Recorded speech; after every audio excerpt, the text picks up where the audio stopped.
Imagine you are standing over a stove. Like you've got this heavy pot of freshly pressed grape juice just simmering away. Right. Get nice and hot. Yeah, exactly. The heat is on, bubbles are starting to form along the edges, and the steam is rising up into your kitchen. Smells great, I'm sure. Oh, totally. And in our modern context, you're really just making a reduction. Like maybe you're prepping a syrup for a dessert or something. Right, a base for a sauce. Yeah, it's this purely culinary act. And really, the only actual risk is that you might, I don't know, accidentally burn it. Ruin the pan, yeah. But what if we step entirely out of the modern kitchen? What if we step into this radically different framework? Oh, this is where it gets intense. It really does, because under a very specific, fiercely precise historical legal code, you aren't just cooking anymore. You're navigating a minefield. Exactly. You are walking this razor-thin, legally terrifying boundary. You're on a tightrope between a perfectly permissible, nourishing beverage and, well, a severely criminally prohibited substance. And the craziest part is how you measure it. Yes. To know exactly when that juice crosses the line into something totally forbidden, you wouldn't just, use a thermometer or taste it. No, you can't just rely on your senses. Right. You would use complex fractional algebra. I mean, it is just a phenomenal image to start with, because it perfectly captures this incredible collision we're going to talk about today. Yeah, the mundane meeting the divine. Exactly. You have the utterly mundane physical world, a pot of juice on a fire, crashing headlong into the highest, most abstract realms of divine law and moral philosophy. It's wild to think about. It is. You are dealing with a historical legal system that treats a simmering pot of fruit juice with the exact same meticulous precision, the same categorical rigor that a modern regulatory agency, like, say, the FDA, might apply to the safety limits of botulism in commercial canning. Oh, that's a great analogy. Right, where being off by a fraction of a degree or a fraction of a percent in volume isn't just a culinary mistake. It's not just bad food. No, it is the literal difference between absolute safety and a catastrophic hazard. I love that. A fundamental safety threshold. And that's exactly what we're looking at today. Welcome to the deep dive, everyone. Today we are opening up this fascinating, dense, and deeply historical text. It's quite a read. It is it's a collection of excerpts from the jurisprudence of prohibited drinks and the rulings of Cornper. A very specific area of law. Very. We are going to be exploring the Hanafi school of Islamic jurisprudence, which, is one of the four major Sunni schools of law. And we are looking specifically at its incredibly detailed, almost mathematical approach to intoxicants. And we should probably set the frame for you, the listener, right out of the gate here. Yeah, definitely. Good idea. Our mission today is to act purely as your impartial guides through this historical intellectual architecture. Just tourists in the text. Exactly. We are looking at an 8th century framework that has been debated and refined for centuries.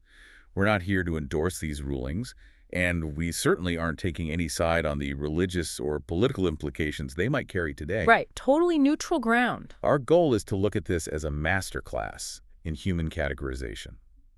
We want to understand how human beings historically categorize matter. Yeah, how they organize the physical world. And how they attempted to objectively judge invisible human intention, and even how they legislated the invisible chemical transformations that happen inside a sealed jar. Because, we aren't just talking about a simple one-line don't drink alcohol rule. No, not at all. If it were that simple, there wouldn't really be much of a deep dive to do. What this text reveals is a world of categorized legal boundaries that is honestly staggering in its complexity. It's a massive tiered system of morality. A tiered system, exactly. But to understand those tiers, we kind of have to start at the absolute center of the bullseye. The core issue. The text begins with this massive debate over a single word. What exactly is this ultimate prohibited substance? What actually is khamr? Right. And the text begins by explicitly listing 4 types of prohibited drinks. But it leaves absolutely no room for ambiguity about which one is the worst. The king of the bad drinks. Exactly. It gives absolute, undeniable primacy to one specific substance, which is khamr. And it strictly, uncompromisingly, defines khamr as raw grape juice that has gone through 3 specific observable stages. Okay, what are the stages? First, it has to have boiled. Second, it has strengthened or become potent. And third, it has thrown up foam. which the text calls Qadafa Bilzabad. Wait, hold on. Let me make sure I understand the scope of this, because right out of the gate, the text mentions a massive debate among scholars and linguists, right? Oh, a huge debate. Because you have other heavyweights arguing against this super strict grape-only definition. Yes, the opposing camp. They point to a very well-known prophetic saying that states, quite simply, every intoxicant is khamr. So they are basically arguing from the perspective of the effect, aren't they? Like if it clouds the mind, whether it's made from wheat or dates or honey, it's khamr. That is the absolute crux of the opposing argument. And, it's a very logical, effect-based argument. It makes sense to me. Sure. They're looking at the etymological root of the word itself. They argue that khamar comes from the phrase mukamarat al-aqla, which literally translates to clouding the mind or covering the intellect. Okay, covering the mind. Right. Therefore, their logic dictates that if a drink made from, say, fermented honey clouds the mind, it achieves the exact same physiological effect as fermented grape juice. The end result is identical. Exactly. If the biological effect on the human brain is identical, it should carry the exact same name and the exact same legal weight. It's hard to argue with that, but the author of this text completely defends the opposing view, specifically the strict view of Abu Hanifa, who is the founder of this legal school. Right. Abu Hanifa says, no, khamr is exclusively, absolutely 100% derived only from the grape. He draws a hard line. A very hard line. And his linguistic counterargument is really fascinating. The text notes that the word actually comes from takhamr, meaning the physical act of fermentation, not just the psychological clouding of the mind. It's a subtle but massive difference. Huge. And the text makes this beautiful analogy to defend this narrow definition. It says making the word khamr apply to every single intoxicant just because it clouds the mind is basically a fundamental linguistic mistake. Ah, yes, the star analogy. Yes, I loved this part. It says it's like how the word for star in Arabic, najam, comes from the root word for appearing or becoming visible. Right.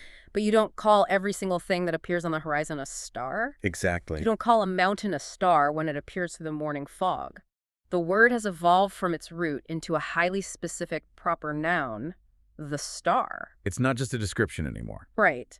So Abu Hanifa is arguing that khamr isn't an adjective for being drunk. It is a proper noun for a very specific liquid. It is a brilliant linguistic defense, honestly, because it establishes that khamr is a proper noun for a very specific physical reality, not just a catch-all term for a physiological state. You know, it reminds me so much of modern origin laws in the culinary and beverage world. Oh, like with wines. Exactly. Think about champagne.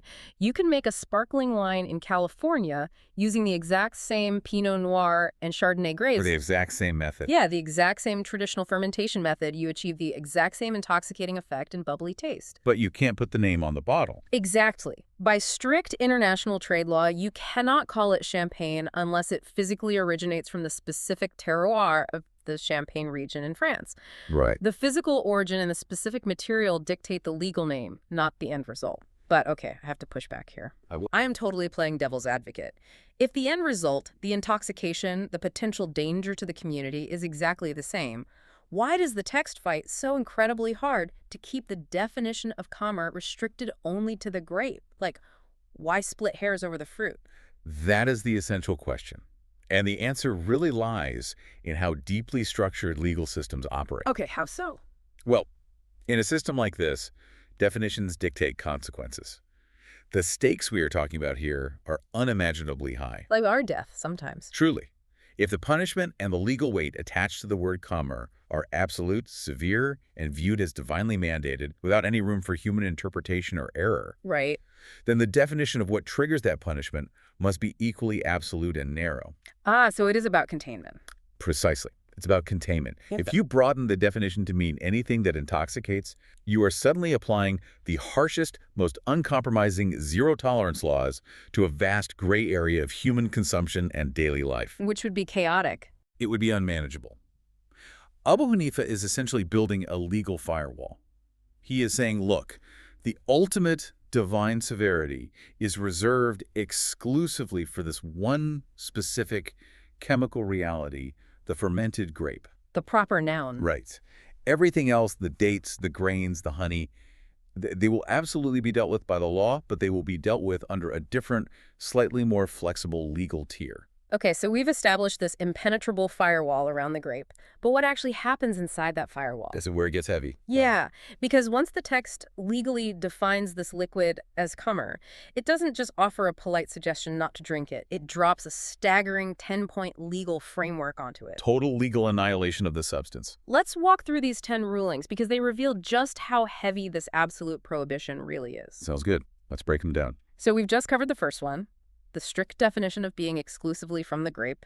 The second ruling is the physical requirement of boiling and foaming. And Abu Hanifa actually notes that the boiling is just the start of the fermentation process, but the foaming, the throwing up of the froth is the completion. Yes. But wait, why the focus on the foam? Why isn't boiling enough? You have to remember the context. In an 8th century setting, you don't have microscopes. You don't have chemical testing kits to measure parts per million of ethanol. Oh, right. No breathalyzers for the juice. Exactly. The law requires visual, empirical proof that the liquid has fundamentally transformed its nature.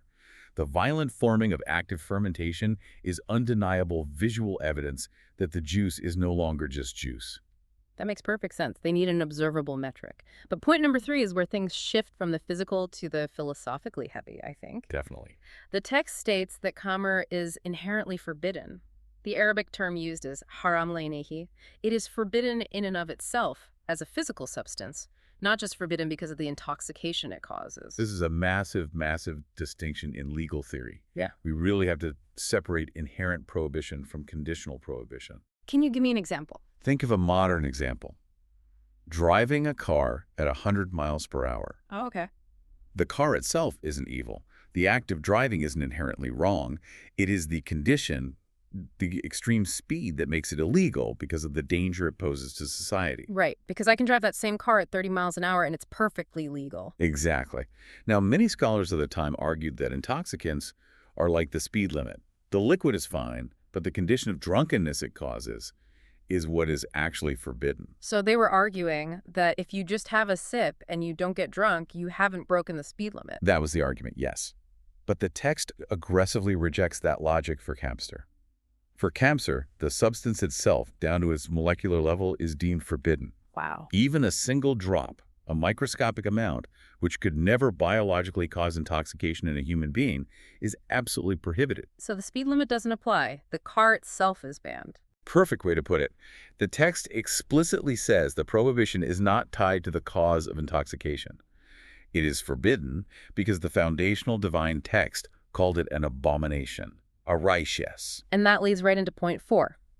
It is classified as a severe impurity. Physical contamination. Yeah, the text legally equates spilling Khamr on your clothes to spilling urine or blood on your clothes. It is a profound physical contamination. Like, if it gets on your rug, you cannot pray on that rug until it is washed a specific number of times. It taints the actual physical environment. And point 5 raises the stakes even higher, from the physical environment to the spiritual realm. Right. Denying that Khamr is prohibited is considered an act of disbelief. Kufr. Okay, let's pause on that word kufr because I think we need to understand the gravity of that in this historical context. This isn't just a misdemeanor or a mild difference of opinion. Not at all. In an 8th century Islamic society, declaring an act as kufr is essentially excommunication. That's It is placing someone outside the fold of the faith entirely, with all the immense social, legal, and personal severances that entails. losing your community. Everything. And the reason the penalty is so catastrophic is because the prohibition of Khamr is based on absolute, undisputed textual evidence from the Quran itself. So it's not up for debate. No. To say Khamr is legally permissible is not just to misunderstand a minor legal loophole. It is to reject the foundational texts of the religion entirely. It is viewed as a direct rebellion against absolute divine truth. That is incredibly heavy. I mean, the stakes are just astronomical. They really are. Then we get to point 6, and honestly, this is the one that really broke my brain when I first read it. The property laws. Yes. The text says Khamr loses its legal and commercial value for a Muslim. The specific term is taqawum. A Muslim cannot sell it, and if someone comes along and smashes a Muslim's barrel of Khamr in the street, the destroyer does not have to pay any financial compensation. They owe you nothing. Nothing. The legal system simply refuses to recognize the liquid as having any financial worth whatsoever. It is a 0 on the ledger. Right. But In the very next breath, the text admits this fascinating legal contradiction. It states that despite having zero value, Khamer is still technically considered property, or mal. Yes. How can something have no value but still be property? That makes no sense to me. It sounds contradictory, but this is where the jurisprudence shows a profound understanding of human psychology. It is a brilliant paradox, actually. Okay, walk me through it. The law acknowledges that human nature desires this substance and clings to it. People will still hoard it, they will still covet it, and they will still secretly seek it out. Because humans are humans. Right. The law recognizes the psychological reality of human desire, that this liquid functions as property in the real world of the bazaar and the back alleys, while simultaneously stripping it of all legal protection in the courts. So it's real, but the court ignores it. It's an acknowledgement of human frailty. You might treat it like treasure, but the court treats it like dirt.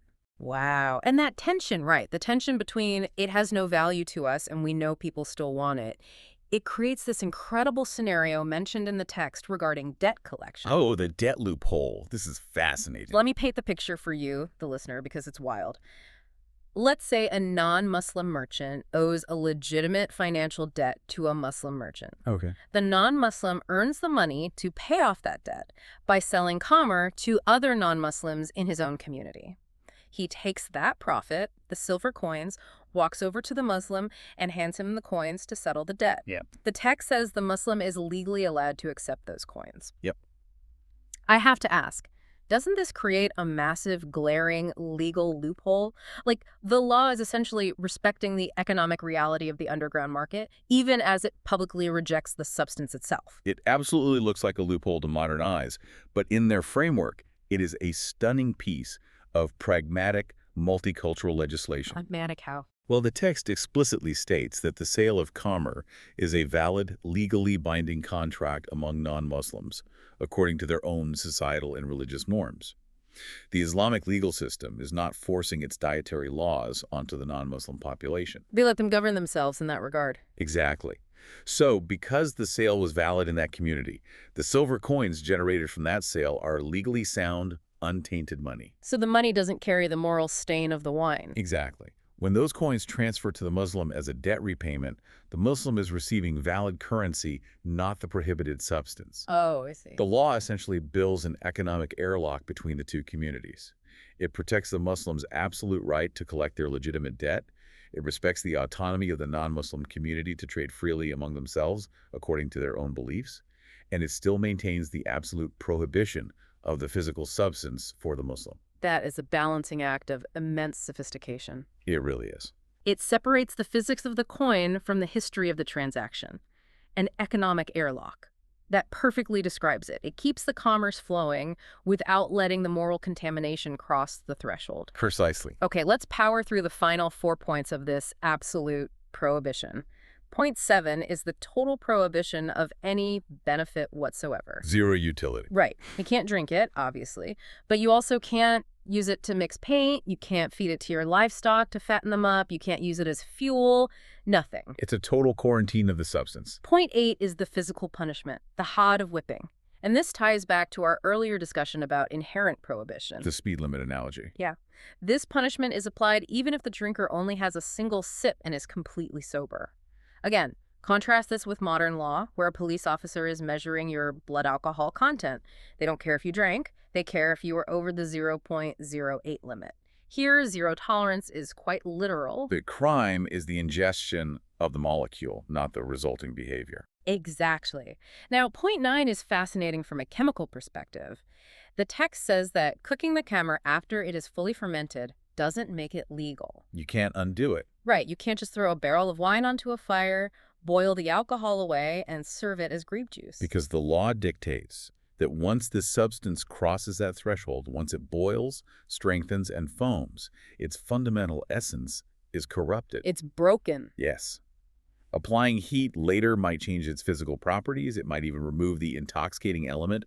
But the moral stain, the legal classification of abomination remains.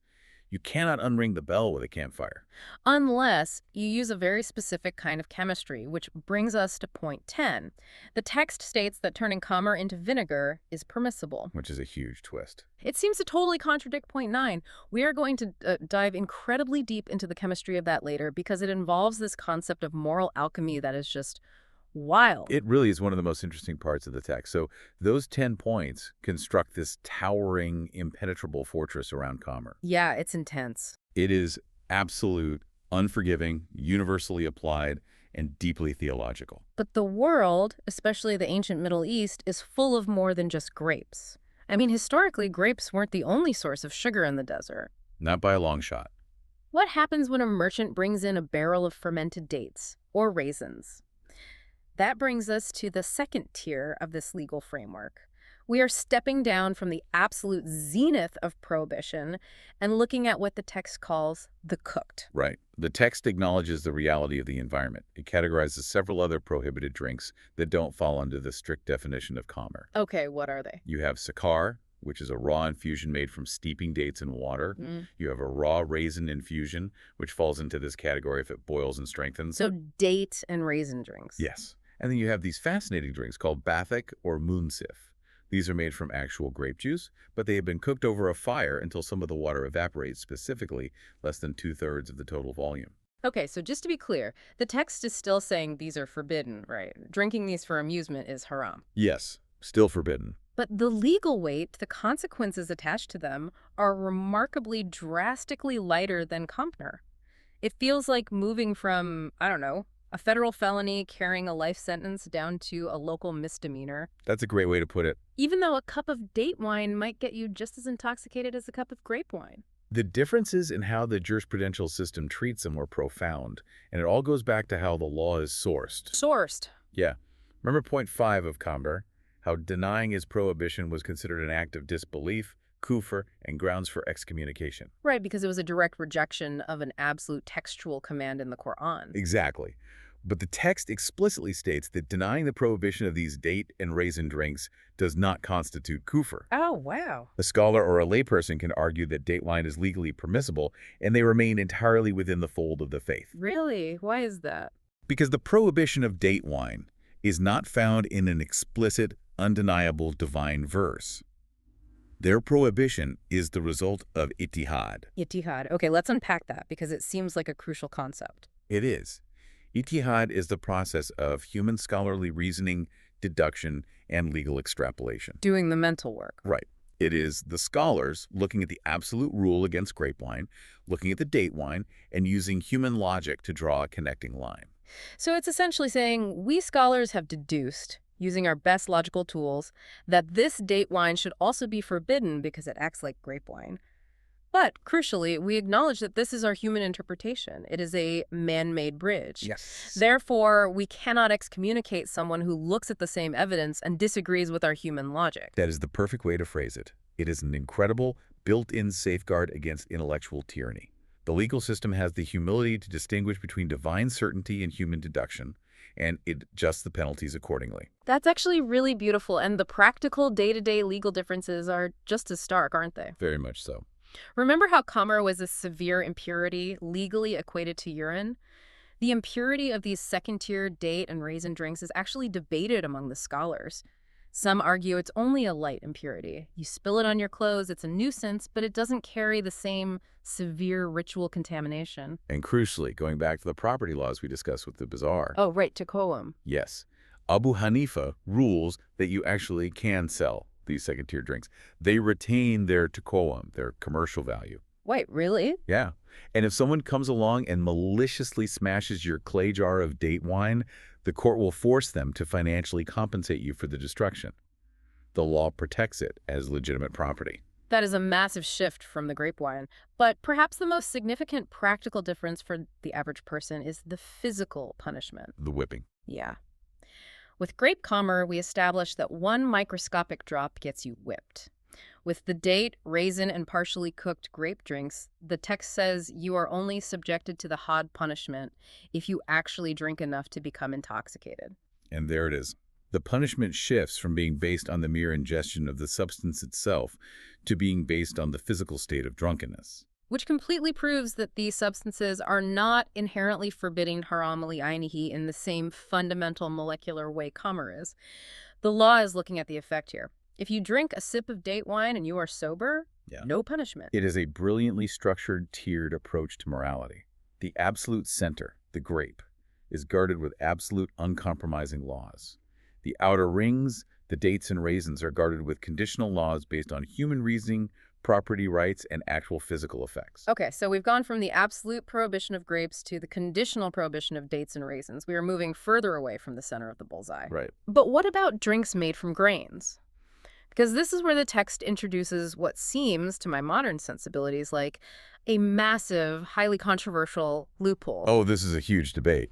We are looking at drinks made from wheat, barley, millet, honey, and figs. What's the deal here? Well, the text reveals a very sharp, very public divide among the founding scholars of this school on this exact issue. Okay.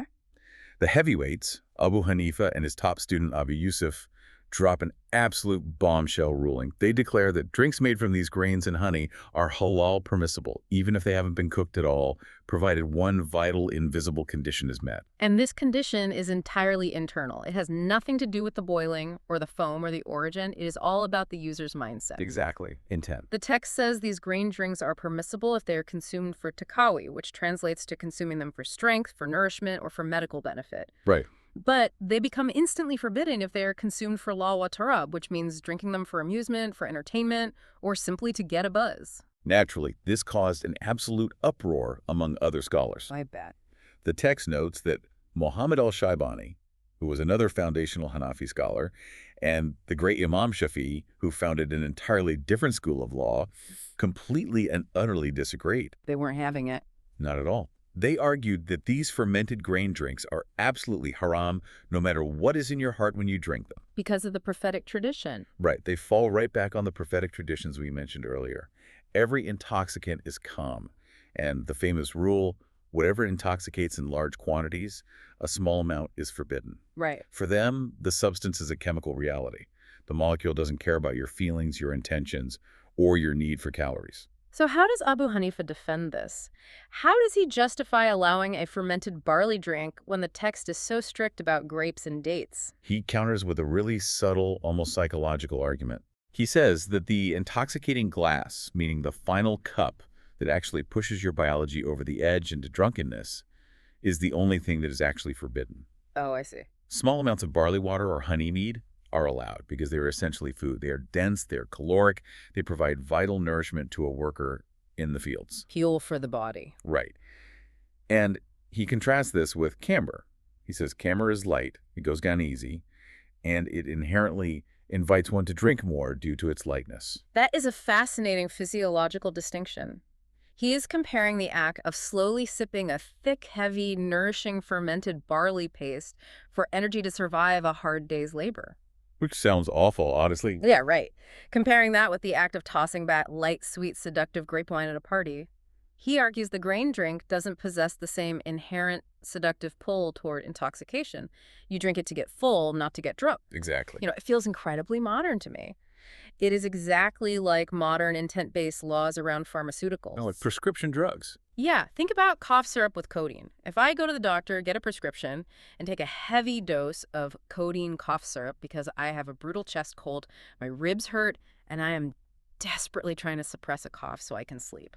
You're taking it for a purpose. Right. The law, the medical board, and society view that as a perfectly permissible, necessary medical act. I am taking it for strength, for takawi, to heal my body. But if you abuse it... Exactly. If I take that exact same dose, pour it from the exact same plastic bottle, mix it with a sugary soda at a party, and drink it specifically to get high, that is law wa tarab. It is substance abuse. It is a crime. The substance didn't change. No. The chemical structure of the codeine didn't change one bit. My mindset changed the entire legal and moral nature of the act. That analogy is spot on. It perfectly illustrates the tension between the substance and the user. But you hit on the exact problem that plagued these 8th century scholars, and it still plagues lawmakers today. How do you enforce it? Yes. How do you police intent? How does a judge or a legal system measure whether someone is drinking fermented honey water for nourishment versus amusement?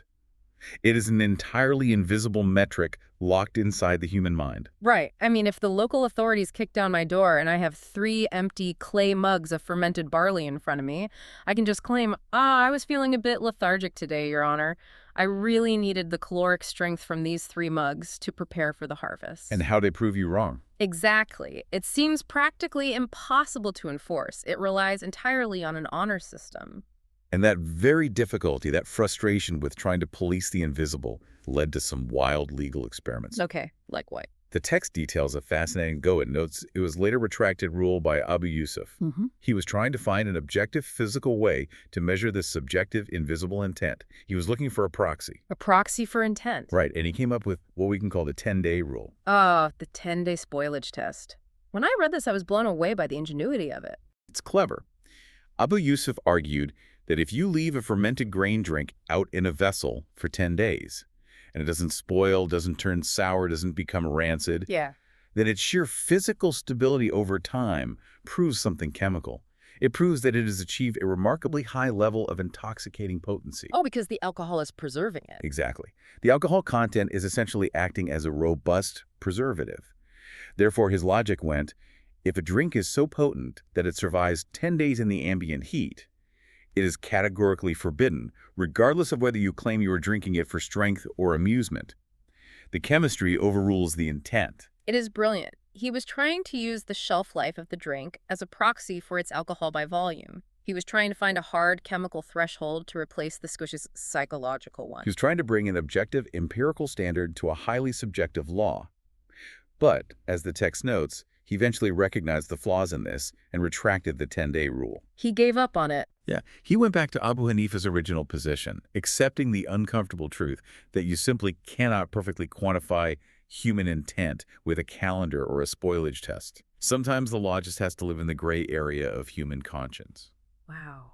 It just shows how deeply and how creatively they were wrestling with these issues. Absolutely. We spent all this time looking at the liquids themselves, the grapes, the dates, the grains, but the text shows us that this legal system didn't just police the liquid. It recognized that the environment shapes the outcome. It policed the margins of the law. The periphery. Yeah, the vessels, the leftovers, and the chemical transformations. Let's talk about the vessels first. Yes, the physical objects that touched the prohibition became highly suspect themselves. The text discusses ancient, explicit prophetic rules against even preparing drinks in certain specific types of containers. It lists them out with these great ancient names. You have gourds called dubba, green earthenware jars called hantam, vessels lined with pitch or tar called muzafat, and hollowed-out tree stumps called nakir. Now, why on earth would a legal text care if I make my legal date water in a hollowed-out tree stump versus a clay pot? Like, what does the container matter? To understand this, you really have to look at the historical technology of fermentation and the reality of the climate. Okay, set the scene. In the blistering ambient heat of the Arabian Peninsula, controlling wild yeast fermentation was incredibly difficult. I can imagine. Right. If you put fruit juice into a vessel that was highly insulated, like a thick, hollowed-out tree stump, or a vessel sealed tight with black pitch that absorbs the sun's heat, you are essentially creating an incubator. Oh, so it gets super hot inside. Exactly. Yeah. The heat and pressure inside would build incredibly rapidly. The fermentation process would be violent, quick, and highly efficient. The liquid would become intensely intoxicating very fast, often without the maker realizing how potent it had become in such a short time. So the law was banning the technology that facilitated rapid accidental intoxication. It's almost like banning a specific type of high-capacity distillation equipment today. Even if you claim you were just using it to purify water, the tool itself is deemed too risky. Precisely. They were regulating the hardware to prevent the software, the intoxication from running out of control. Regulating the hardware, I like that. But the text notes a crucial evolution in the law. This specific ban on the vessels was later abrogated or canceled out by a later prophetic command. Oh, they dropped the ban. Yeah. The new command said, drink in any vessel, but do not drink an intoxicant. Ah, so they evolved from policing the tool to putting the full moral responsibility back onto the user and the final state of the substance. Right. A hollowed-out stump doesn't make something a sin. The actual intoxication does. Got it. But speaking of the physical remnants of the process, we really have to talk about the dregs. the dirty. Oh, the dregs are treated very severely. Extremely. The lees, the thick, sludgy sediment of dead yeast and grape matter that settles at the bottom of a barrel of wine. The text is absolutely ruthless about the dregs. It treats them as the ultimate concentrated form of the prohibition. It really does. It says the dregs are makruh, highly disliked or practically forbidden. You obviously can't drink them, that goes without saying. Right. But the law goes so much further into daily life. It says you cannot use the dregs of wine to comb your hair or condition it. Which people did back then, apparently. Yeah, you cannot use them for medical treatment, like packing a wound on a horse or a camel to stave off infection. You can't even mix the dregs into the feed for your animals. Nothing at all. And most strikingly, if you bake a loaf of bread and the dough was kneaded using water mixed with wine sediment, that entire loaf of bread is completely forbidden to eat. What you're seeing here is the legal concept of moral contagion. Moral contagion. Yeah. The dregs represent the concentrated physical essence of the forbidden substance. The impurity is viewed as so profound, so aggressive, that it taints anything it touches. Like a virus. Exactly. It corrupts the hair, it corrupts the animal's flesh, it corrupts the flour in the bread. The underlying logic is that you cannot derive any benefit whatsoever, not aesthetic, not medical, not nutritional, from the corrupted matter. It must be entirely excised from the ecosystem of the believer. But this brings up the most incredible mind-bending paradox in the entire text. The vinegar. The vinegar. We just established that the dregs, the sediment of the wine, are pure, irredeemable moral corruption. They ruin bread. Yes. Yet, if that exact same barrel of calm is left alone, and it undergoes a natural chemical state change and turns into vinegar, a process called takalu, it is completely, utterly redeemed. It flips completely. It goes from being a severe impurity, legally equal to urine, a substance that will get you whipped for a single drop, to being completely pure, legally halal, and highly praised. The text even quotes a prophetic saying to support this: "What a good condiment vinegar is." It's wild. It's the exact same matter in the barrel. This is where the jurisprudence forces us to ask a deeply philosophical question regarding the very nature of purity in existence. Can a physical substance, a collection of atoms, actually be inherently evil? Or is only its current chemical configuration evil? That is the crux of it. Are the carbon and hydrogen atoms evil, or just the way they are arranged at this very moment? The Hanafi scholars clearly believe it is the configuration. They argue that the chemical conversion from ethanol to acetic acid, the turning into vinegar, removes the corrupting quality and establishes a quality of goodness. The bad stuff is physically gone. Right. The intoxicating nature, the clouding of the mind is physically gone. It has been replaced by qualities that are beneficial. Vinegar settles the stomach, it cuts grease, it preserves food for the winter. It's useful. Exactly. The matter itself, the underlying substance of the grape juice, is morally neutral. Its moral value is entirely dependent on its current chemical state. And what's wild is that the Hanafi scholars don't just say, oh, well, if you leave a barrel out in the sun and it accidentally ferments into vinegar, I suppose it's fine. They actively encourage intentional forced conversion. They want you to do it. Yeah. They say it is perfectly fine, even praiseworthy, to intentionally drop a handful of salt or a piece of bread or an onion into a barrel of wine specifically to force the chemical reaction to turn it into vinegar. They view it as rescuing wasted, dangerous property and actively transforming it into something beneficial for society. Which is a stark, fascinating contrast to the Shafi school, which is also mentioned in the text. Right. The Shafis have a very different take. Tell me about that. The Shafis strongly dislike intentionally interfering with the wine, right? They do. For them, the process of interacting with the wine, opening the barrel, dropping the salt in, that requires handling a severely forbidden substance. You're touching the abomination. Exactly. For them, the intention to purify doesn't excuse the sin of engaging with the abomination in its corrupted state. The Hanafis, however, are much more pragmatic and outcome-oriented. The end justifies the means. Sort of, they argue. The ultimate goal of the divine law is to eliminate harm from society. If you can force the harm out of existence through applied chemistry, you have successfully achieved the goal of the law. It is alchemy. They are using chemical state changes to perform literal moral alchemy, turning a sin into a condiment. It's a great way to think about it. And speaking of chemistry, state changes, and manipulating liquids, this leads us directly into the final, most intense, and frankly, most mathematically terrifying part of the entire text. Oh, the math. Yeah, the math. The text leaves the philosophical realm of intent, it leaves the physical realm of clay vessels, and it essentially enters a highly regulated laboratory. This is where the text uses intense, unforgiving mathematics to dictate exactly how to boil fruit juices to make them legally permissible. We briefly mentioned earlier the concept of the cooked, the grape juice that must be boiled to become halal.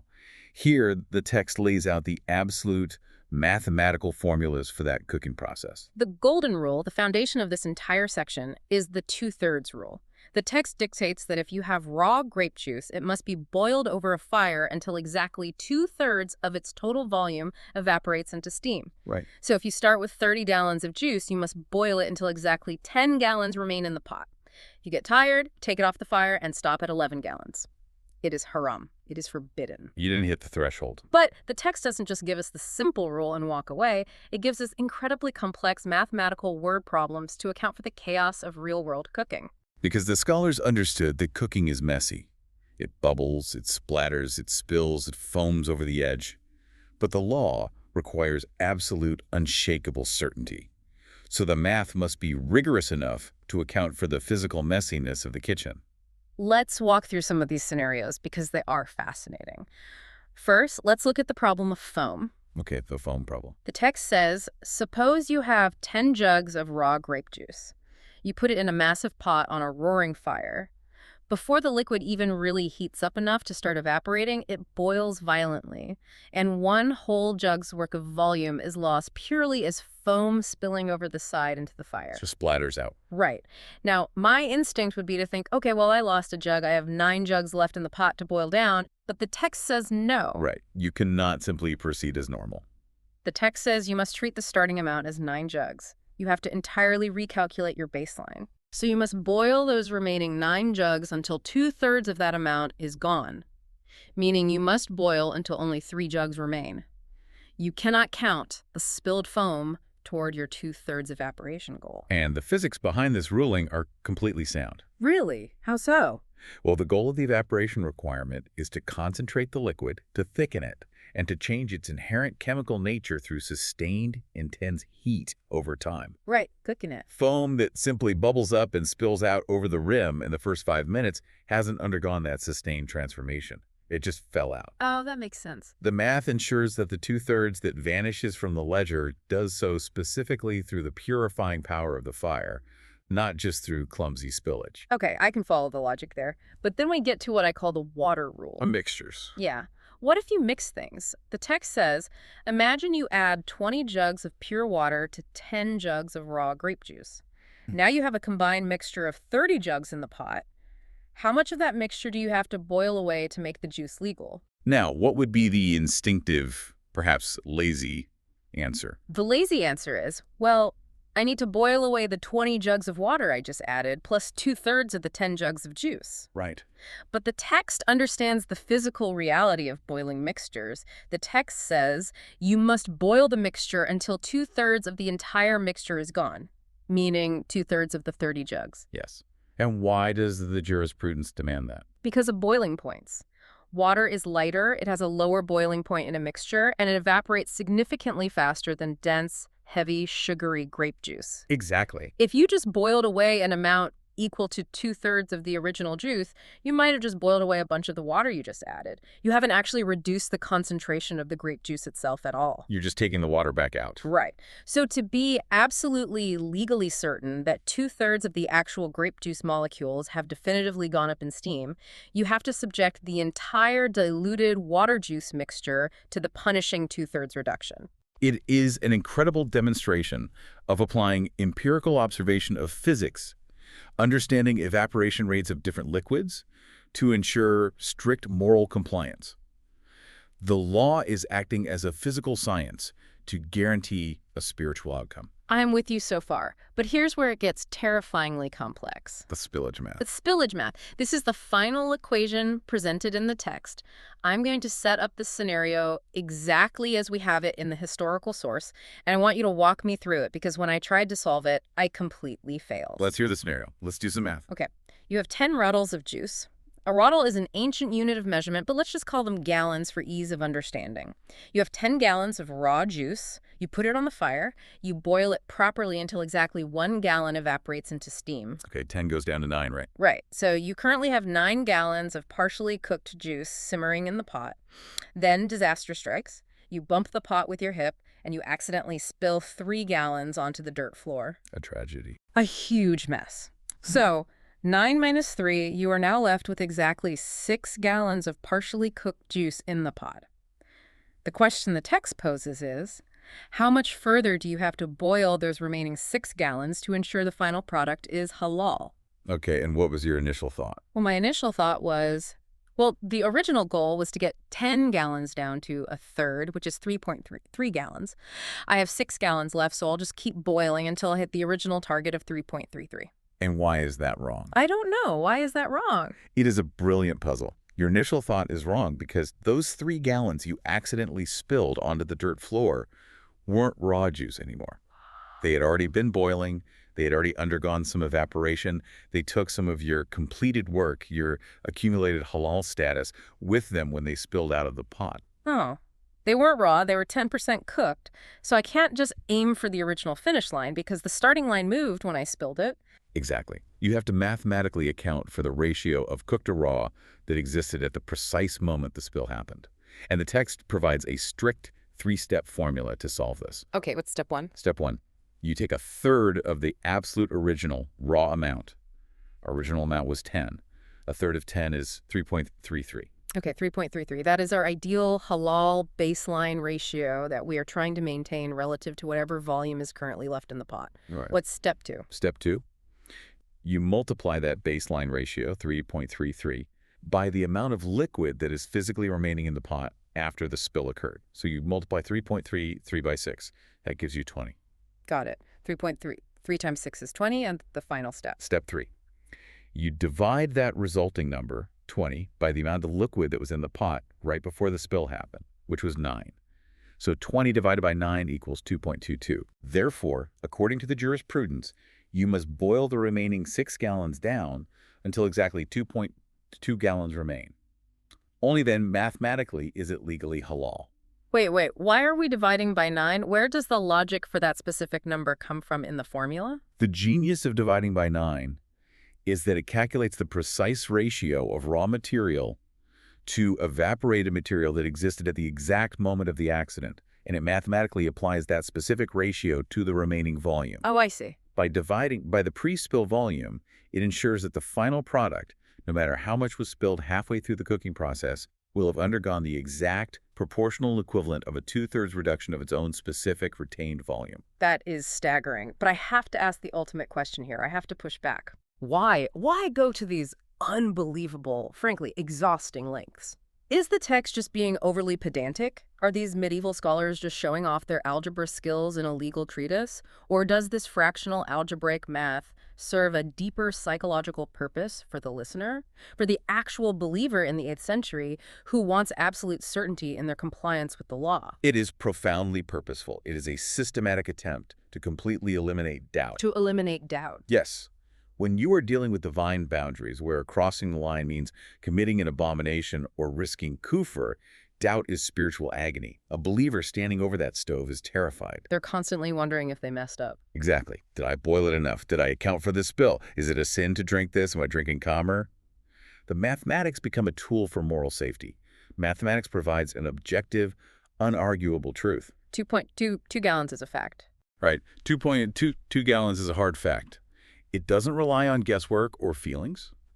By turning the legal requirement into a rigorous mathematical formula, the scholars are giving the believer a concrete way to achieve absolute peace of mind. They are, quite literally, translating divine anxiety into a math problem that can be definitively solved. Translating divine anxiety into a math problem, that is an incredible way to frame it. And that brings us to the end of this massive journey. We really cover it a lot. We covered so much ground today. Yeah. We started with a nuanced linguistic debate over the very definition of a single word, kammer, looking at whether words should describe the physical source of a substance or the psychological effect it produces. The star analogy. Yeah. We traversed a complex, tiered legal system that balances divine commands against human deductions and strictly regulates grapes while offering a different path for dates and raisins. We looked at the economic airlocks. Exactly. We explored the incredibly tricky loophole of human intent, the struggle to police it, and Abu Yusuf's 10-day spoilage rule as a proxy for chemistry. The moral alchemy of vinegar. The moral alchemy of turning impure dregs into pure vinegar. And we ended with fractional algebra to calculate the exact evaporation point of morality in a cooking pot. It has been a remarkable journey through a deeply sophisticated, internally consistent intellectual landscape. It is a testament to how seriously these scholars took the task of organizing human behavior. And what this ultimately exposes about human nature and how we structure our societies is profound. It shows how a civilization grapples with the incredibly gray areas of human consumption. It's never simple. No. This text is a monumental attempt to bring absolute objective mathematical order to the inherently messy, subjective reality of biology, intoxication, and human intent. It forces us to ask fundamental questions about how we categorize the world around us. When we write laws, do we judge things by what they are made of at a molecular level, by how they affect our bodies, or by why we chose to use them in the first place? And that leads perfectly to the final provocative thought I want to leave you with today. Think about the massive philosophical contrast we saw. In one breath, the text judges a grain drink, like fermented barley water, entirely based on the invisible intent of the drinker. Are you drinking this for physical strength to work or for amusement to party? Right.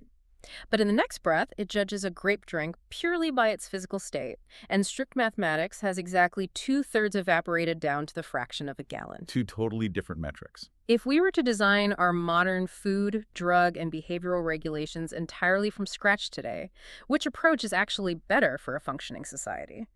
Is it safer to aggressively police the exact chemical makeup of a substance to the very last fraction of a percent, ignoring the context of why a person is taking it? Or is it the intent? Or is it better to police the intention and the context of the person consuming it, recognizing that human behavior and mindset are the real variables that cause societal harm?